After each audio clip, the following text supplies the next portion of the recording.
سلفتي عملتها لها وطلبت منها تاني. كل اللي كلها من ايدي قال لي 5 عليك الله اكبر، لا ده احنا نشتري منك بقى وتعملي مشروع كبير قوي. قلت لهم والله لا، من عينيا الاتنين اعملها لكم واوصلها لكم لحد هتعملوها في البيت، وممكن كمان تعملوا منها مشروع حي قوي. والله لو عامله دايت هتعمليها وهتوفري الفلوس الكتير اللي هتدفعيها بره، ولو مش عامله هتبقى موجوده عندك على طول طول السنه، طريقه سهله ورخيصه وحنينه على قد الايد، والطعم احلى من بره. هقولك تعمليها ازاي بأقل التكاليف وهتطلع معاكي تحفه، وجوزك يقولك 5 عليك الله اكبر. كل اللي طالباه منكم بس ان انتوا تفرحوني باللايك والشير والمتابعه على الفيسبوك واليوتيوب يا اجدع ناس في الدنيا. ربنا يسعد كل اللي هيفرحني باذن الله، ربنا يفرحنا جميعا يا رب.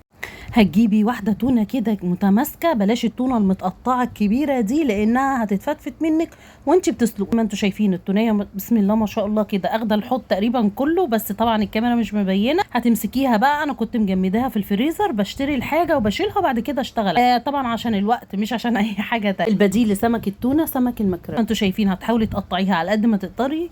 هنا كانت لسه برضو ماسكه معايا متلجه، وده افضل ان انت تقطعيها وهي متلجه كده عشان ما تتفتفتش منك، بالذات لو السكينه بتاعتك كمان مش حاده يعني مش حاميه قوي.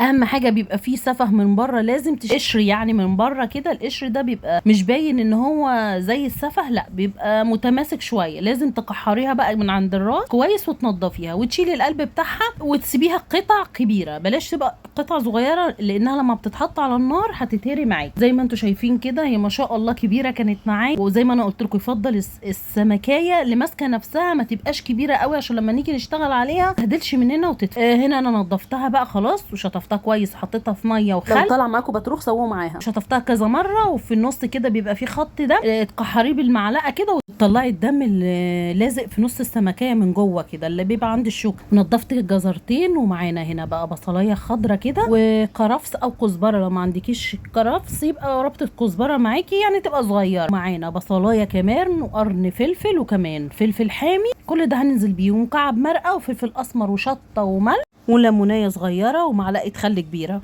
وكمون وكزبره. هننزل بكل ده زي ما انتم شايفين كده اهوت. نزلنا بالخضره بتاعتنا وكله هنحطه على النار والميه تغلي مع بعض، وفلفل اسمر وكل حاجه نص معلقه صغيره. نكون شطفنا السمك بتاعنا كويس ونقعناه في الميه بتاعتنا تغلي. هننزل بقى بالسمك بقى قطع قطع زي ما انتم شايفين ما شاء الله اهو. اما نقعت السمك بتاعي في خل وليمون ما شاء الله شفط بقى كل الدم اللي فيه ومنع بقى الزفاره اللي فيه. زي ما انتم شايفين السمكيه دي تقريبا عامله 2 كيلو وشويه، اخدت ما شاء الله الحله. كل حاجه بتكش يعني اللحوم كلها عامه لازم تبقوا عارفين ان هي ممكن تبقى عاليه قوي كده، مع الغليان وكده بتنزل شويه. زي ما انتم شايفين اللون اهو غير معايا يعني ما خدتش غلوه والتانيه، وهتلاقوا اللون عمل معاكم كده، هتلاقوا قلبت لون التونه على طول زي ما انتم شايفين. هسيبها تبرد بقى، هطلعها في حاجه تبرد معايا.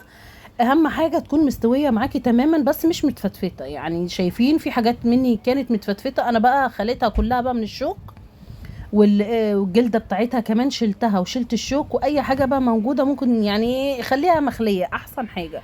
زي ما انتم شايفين هنا حطيتها في البرطمان بتاعي، او ممكن علبه تكوني معقماها كويس غسلاها كويس ومعقماها ومصفياها.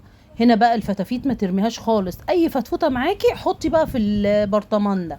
شايفين ما شاء الله عملت كميه هايله. اوعي ترمي الميه بتاعتها، وطبعا الميه بتاعتها وهي بتغلي هنكون مملحينها وظابطينها على حسب كل واحد وذوقه.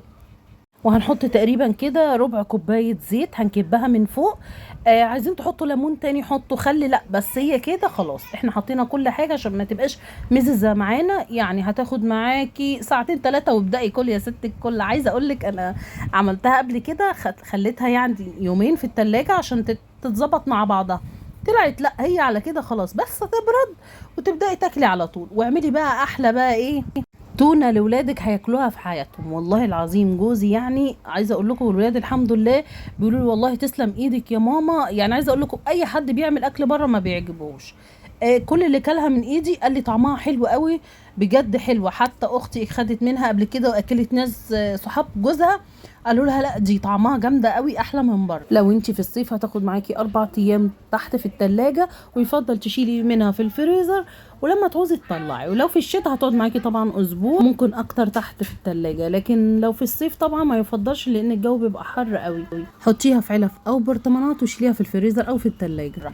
اعملي بقى واملي بيتك ايه خير وبركه وسعاده، ربنا يدومها عليكم نعمه ويدومها عليا ويحميكم من العين والحسد والشر والمكروه ويصلح حالكم ويرضيكم ويرضيني يا رب. اوعوا تنسوا الاشتراك واللايك وتشجعوني، اجدع ناس الدنيا، وباذن الله تعالى كمان شير.